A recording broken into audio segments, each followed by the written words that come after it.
하나님 말씀 함께 보도록 하겠습니다. 느헤미야 5장 1절부터 9절까지 말씀입니다. 느헤미야 5장 1절부터 9절까지 말씀, 우리 다 같이 한 목소리로 말씀 함께 보도록 하겠습니다.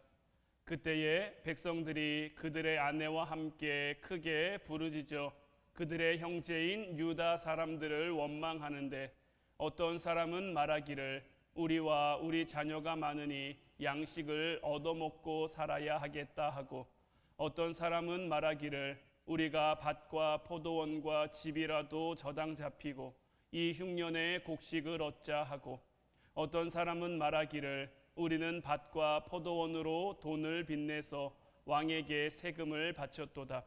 우리 육체도 우리 형제의 육체와 같고 우리 자녀도 그들의 자녀와 같거늘 이제 우리 자녀를 종으로 파는도다. 우리 딸 중에 벌써 종된 자가 있고 우리의 밭과 포도원이 이미 남의 것이 되었으나 우리에게는 아무런 힘도 없도다 하더라.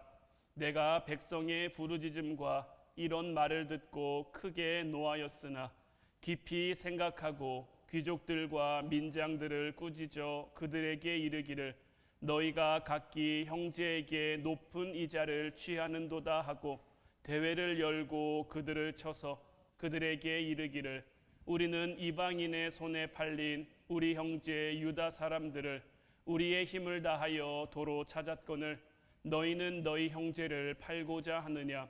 더구나 우리의 손에 팔리게 하겠느냐 하매 그들이 잠잠하여 말이 없기로, 내가 또 이르기를 너희의 소행이 좋지 못하도다. 우리의 대적 이방 사람의 비방을 생각하고 우리 하나님을 경외하는 가운데 행할 것이 아니냐. 아멘. 오늘 이 시간에는 이 백성을 위하여라는 제목 가지고 우리가 함께 말씀 나누며 은혜 나누기를 원합니다. 우리가 우리의 가정을 위한, 또 우리 교회를 위한 하나님의 성벽 그 재건이 반드시 필요함을 우리가 깨닫고, 그것을 위해 느헤미야의 말씀을 우리가 1장부터 지금 이제 5장까지 봐오고 있는데요. 하나님께서는 이 느헤미야를 통해서 그 시대의 이스라엘 백성들을 통해서 무엇 하시기를 원하셨을까? 하나님은 그들에게서 어떤 모습을 보기를 원하셨고, 하나님께서는 오늘 이 시대를 살아가는 우리들에게 이들의 모습을 통해 무엇을 깨닫게 하시기를 원하는가? 오늘 이 밤에도 우리가 함께 말씀 나눌 때에 하나님의 지혜가 우리 가운데 충만히 임함으로 하나님의 말씀을 온전히 깨닫고 그 말씀 붙들고 함께 기도하는 오늘 이 밤이 될 수 있기를 주님의 이름으로 축원해 드립니다. 사남매를 둔 아버지가 있었는데, 이 아버지가 이제 자녀들을 다 대학 공부시키고 시집 보내고 장가 보내고, 그렇게 이제 아버지로서의 어느 정도 역할을 하고 나이가 좀 이제 들다 보니까 몸에 좀 이렇게 병이 생긴 거예요. 근데 이 병의 좀 상태가 좀 위중해서 자기가 오래 살지 못하게 됐다라는 것을 알게 됐어요. 그래서 이 사실을 알고는 이제 아들도 부르고 며느리도 부르고 딸도 부르고 사위 이렇게 다 불러 모았어요. 그리고 그들에게 이야기를 합니다. 내가 너희를 가르치고 결혼시키고 또 사업해서 너희들을 이만큼 키우느라고 내가 이만큼 수고를 했고, 이렇게 수고를 하고 살다 보니 내게 한 7억 정도의 빚이 남았다. 너희들도 알다시피 이제 내 건강이 좋지 않고 이제 내게 능력도 없으니 너희가 이 빚을 얼마씩이라도 좀 갚아줬으면 좋겠다라고 얘기를 하면서 그들에게 이제 종이를 나눠주면서 너희가 얼마를 갚아줄 건지 한번 종이에 적어보라라고 이야기를 한 거예요. 갑작스러운 아버지의 요구에 서로 멀뚱히 쳐다만 보다가 잠시 생각하더니 종이에 각자가 생각하는 금액을 적기 시작을 합니다. 그리 잘 살지 못하는 둘째 아들이 종이에 5천만 원을 적습니다. 그 모습을 본 큰아들이 마지못해 2천만 원, 그리고 셋째 아들과 딸이 각각 1,000만 원씩을 종이에 적었어요. 자녀들이 금액을 적은 이 종이를 받아든 아버지가 그들을 향해 뭐라고 이야기를 했을까요? 사실은 내가 죽고 나면 내가 모아놓은 재산이, 내가 남겨둔 재산이 얼마 되지도 않는데 너희가 이것 가지고 싸울까봐 내가 미리 내 재산을 다 정리를 했고 이제 너희들에게 이 재산을 나눠줄 건데 얼마큼 나눠줄까요?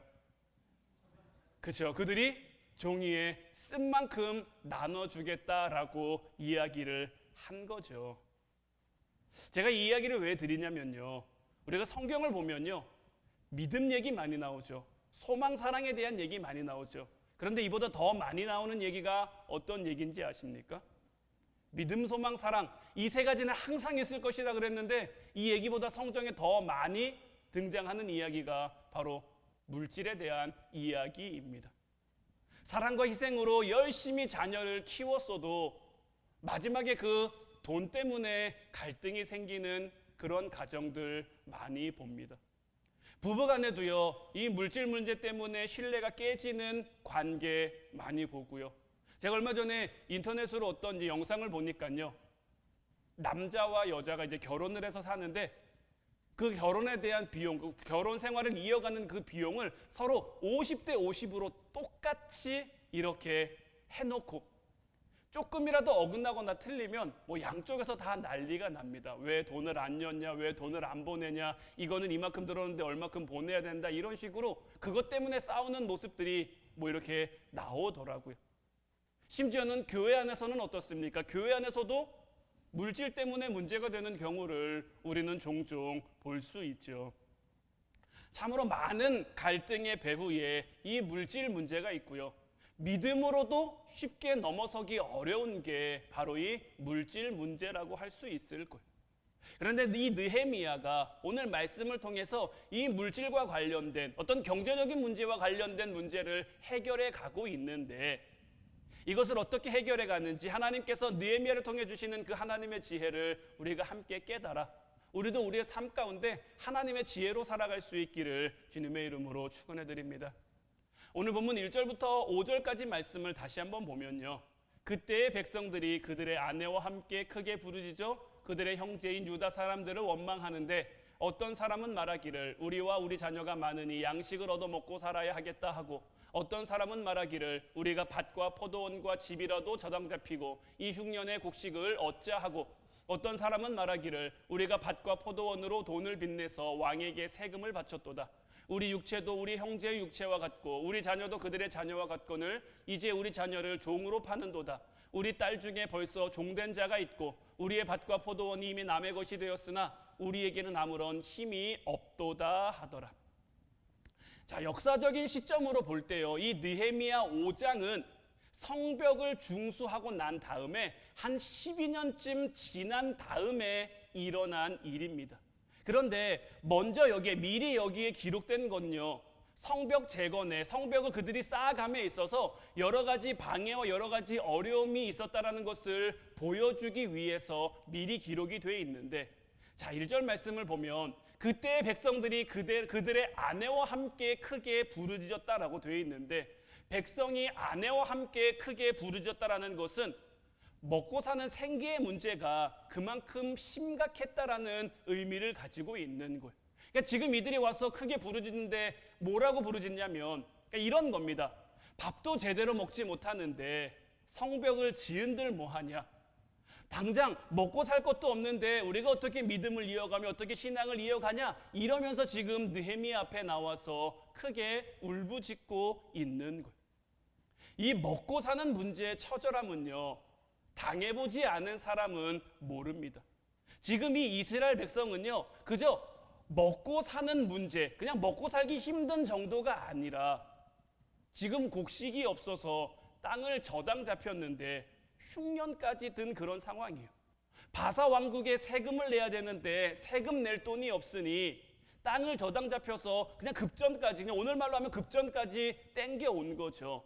땅을 팔아서도 안 되죠. 급전까지 해서도 안 되죠. 그러니 지금 어디까지 갑니까? 5절 말씀을 보면 이제 우리가 우리의 자녀를 종으로 팔아버리는 거예요. 왜냐하면 당장 먹고 사는 문제를 해결하려면 그거 외에는 길이 없어 보이니까요. 자기의 아들을, 자기의 딸을 다른 사람의 종으로, 다른 사람의 노예로 팔아먹는 그러한 상황까지 오게 됐으니 얼마나 기가 막힌 상황입니까?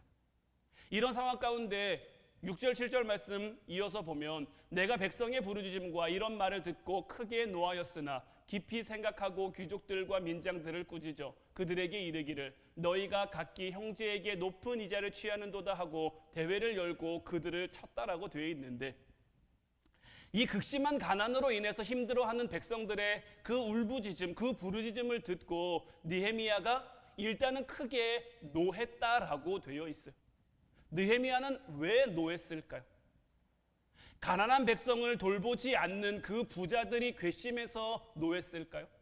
아니면 자기가 그들을 도와주고 싶은데 그럴 수 없어서 노했을까요? 이건요, 단순히 부자는 나쁘고 가난한 사람들은 착하고 이런 논리로 이해할 수 있는 부분이 아닙니다. 온 백성이 힘든 상황 가운데서 부자는 부자대로 자기의 죄를 회개할 수 있어야 되고요, 반대로 가난한 사람들도 가난한 그 위치에서 자기들의 죄를 깨달아 하나님께로 그 삶의 방향을 돌이킬 수 있어야 되는 거예요. 자, 지금 이 역사적인 상황을 보면요, 이스라엘 백성들이 바벨론의 포로로 잡혀갔다가 돌아온 상황인 거잖아요. 자, 이들이 바벨론의 포로로 잡혀갔다가 포로에서 돌아올 때 어떤 사람들이 돌아왔을까요? 바벨론에서 잘 먹고 잘 살게 된 사람, 떵떵거리며 살 수 있게 된 사람들이 돌아왔을까요? 아니면 그곳에서도 그저 별 볼 일이 없어서 그냥 근근히 먹고 살아갔던 사람들이 돌아왔을까요?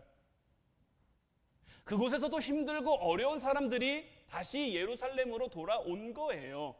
모르드게나 에스더처럼, 아니면 다니엘이나 다니엘의 세 친구들처럼 왕궁에서 어떤 직위를 가지고 어떤 자리를 가지고 있던 사람들은 포로가 돌아올 때 함께 돌아오지 않았단 말이에요. 그러니까 믿음이 좋아서 누군가는 돌아오고 믿음이 좋지 않아서 누군가는 안 돌아오고 이런 상황이 아닌 거예요. 그냥 그들에게 주어진 상황은 뭐냐면 그곳에서 사나 이곳에서 사나 그냥 별반 다를 바 없는 사람들이 돌아온 거예요. 가진 것 없고 가난하니까 힘드니까 이들이 하나님이 회복하신다고 하셨으니까, 하나님이 은혜를 주신다고 하셨으니까 그것을 기대하고 그것을 소망하면서 예루살렘에 돌아왔단 말이에요. 그러니까 지금 가난한 사람은 착한 사람이고 부자는 나쁜 사람이고 우리는 이런 식으로 어떤 이분법적으로 이들을 나눌 수가 없는 거예요.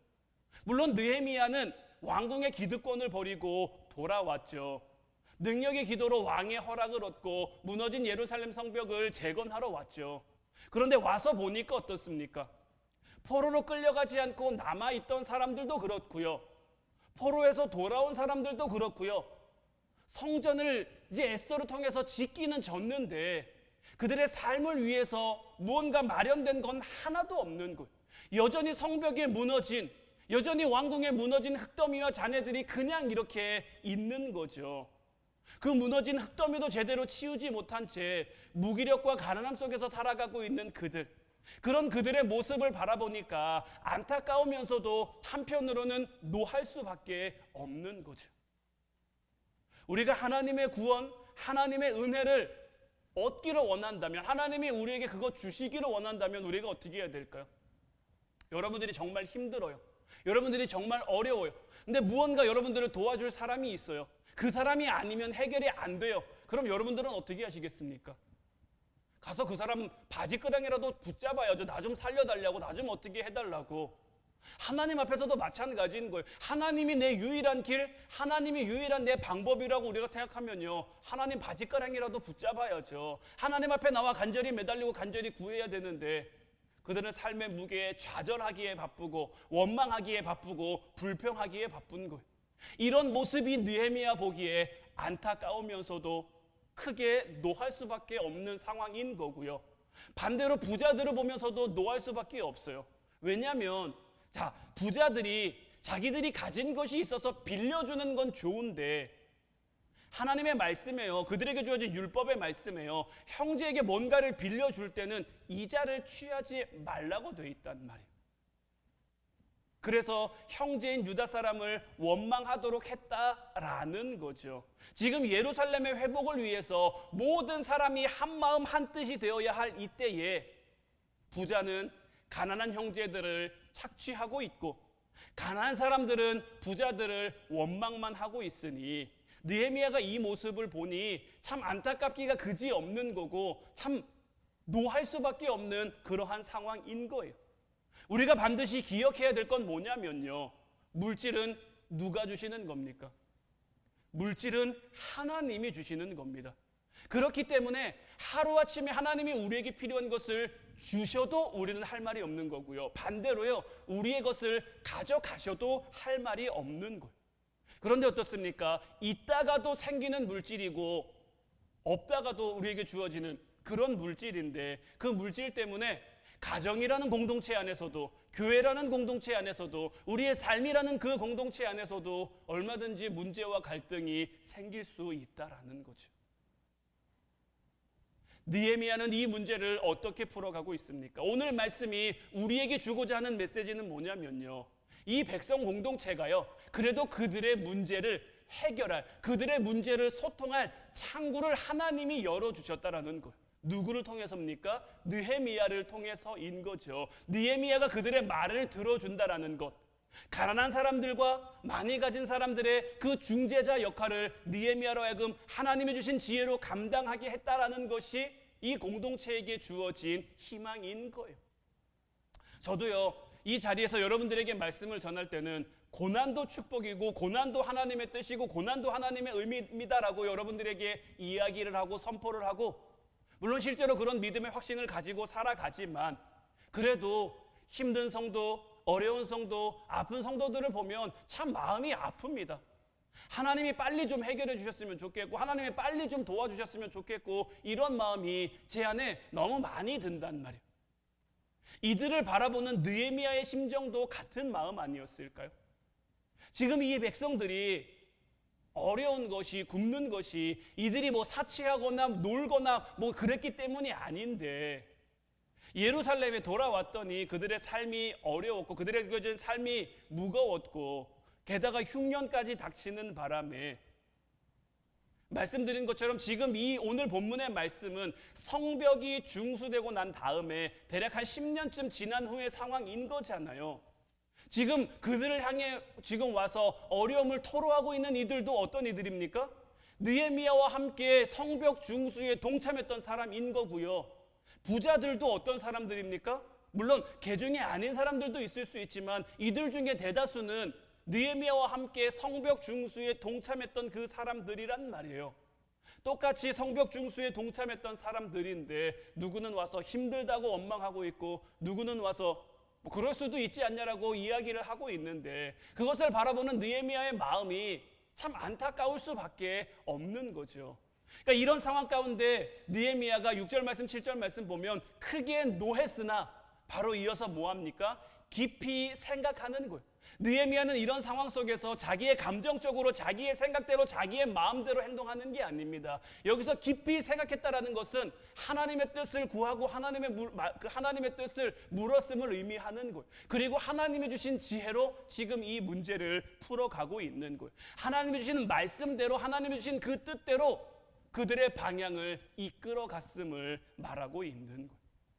그리고 이제 7절 말씀 하반부를 보면 어떻게 됩니까?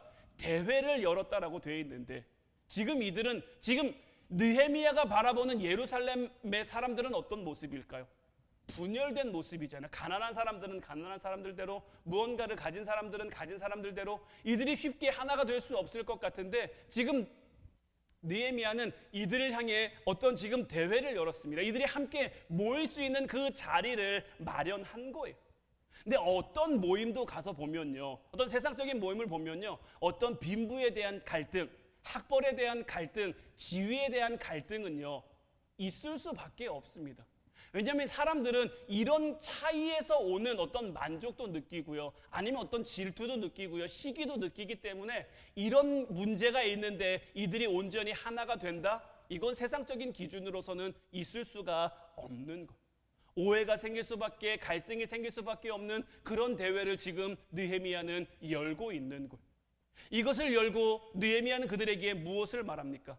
이어서 8절 9절 말씀 보면 그들에게 이르기를 우리는 이방인의 손에 팔린 우리 형제 유다 사람들을 우리의 힘을 다하여 도로 찾았거늘 너희는 너희 형제를 팔고자 하느냐? 더구나 우리의 손에 팔리게 하겠느냐 하매 그들이 잠잠하여 말이 없기로 내가 또 이르기를 너희의 소행이 좋지 못하도다. 우리의 대적 이방 사람의 비방을 생각하고 우리 하나님을 경외하는 가운데 행할 것이 아니냐라고 말하고 있는 거예요. 그러니까 느헤미야가 하나님 주신 그 지혜로 하나님 주신 말씀으로 그들을 꾸짖을 때 부자도 그렇고요, 가난한 사람들도 그렇고요, 말이 없어졌어요. 이것이 말씀이 가진 능력이고 말씀이 가진 힘인 거예요.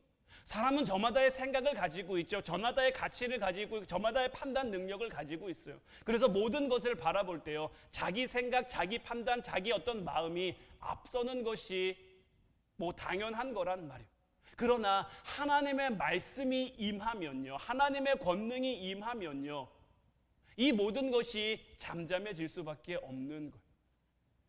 예수님께서 이 땅에 오셔서 공생의 사역을 감당하실 때 참 많은 바리새인들이, 서기관들이, 제사장들이 와서 예수님에게 시비를 걸죠.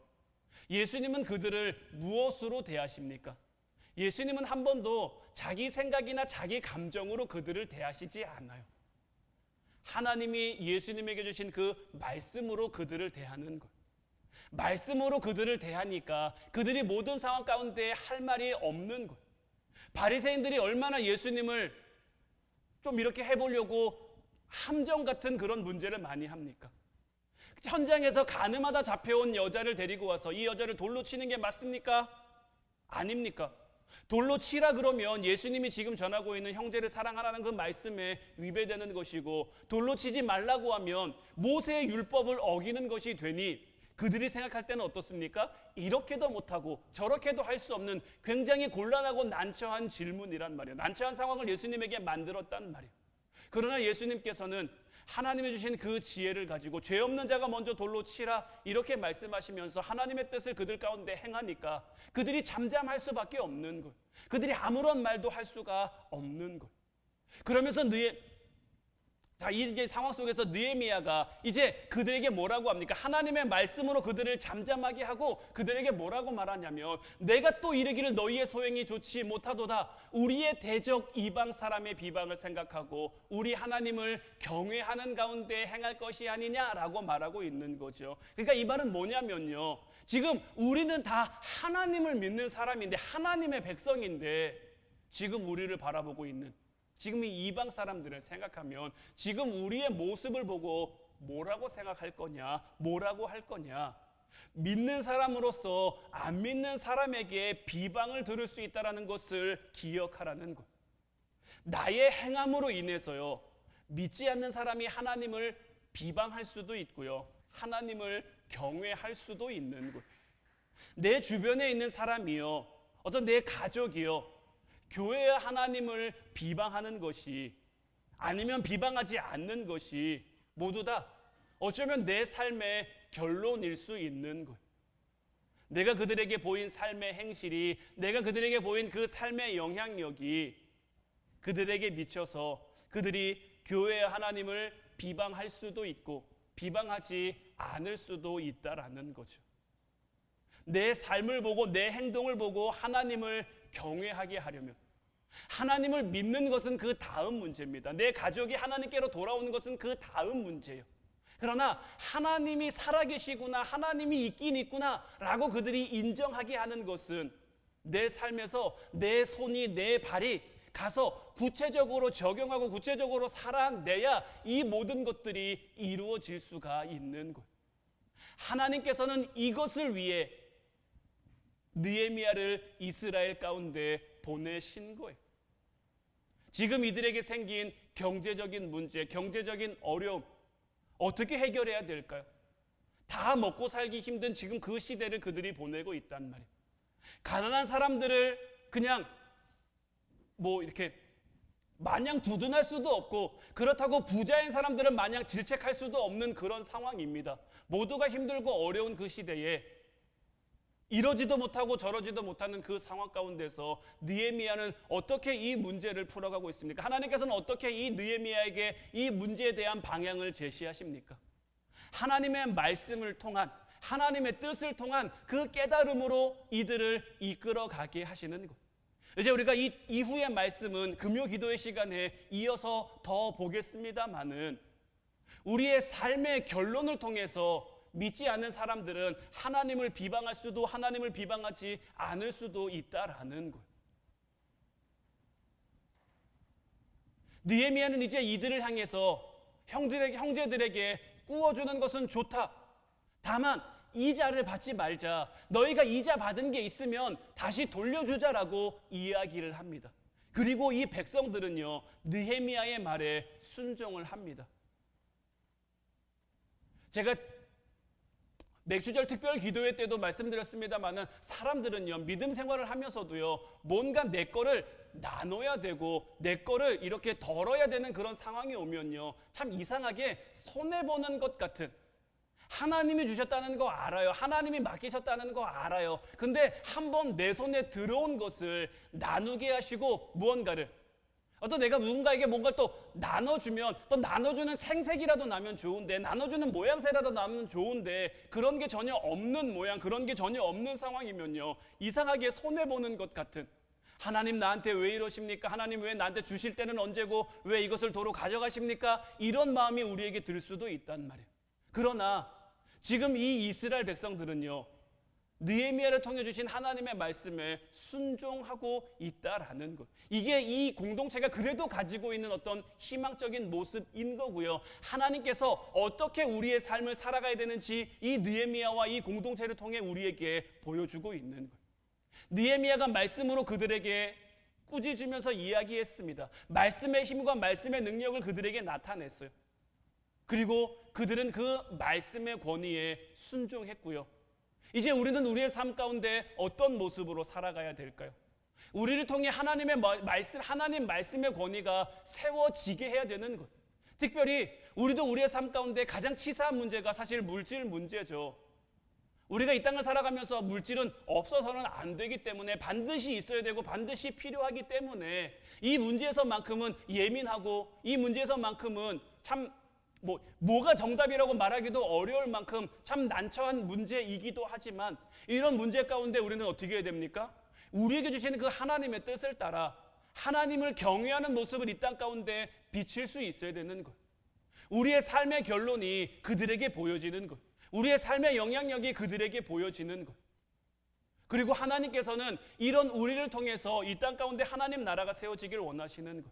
하나님이 우리를 이 땅 가운데 보내신 것은 하나님께서 먼저 우리를 택하셔서 하나님의 자녀, 하나님의 백성이 되게 하신 것은 하나님 백성으로서의 삶, 하나님 자녀로서의 삶을 우리가 살아가길 바라고 계시기 때문인 거예요. 우리를 통해 그런 모습이 이 세상 가운데 비춰지길 바라기 때문인 거예요.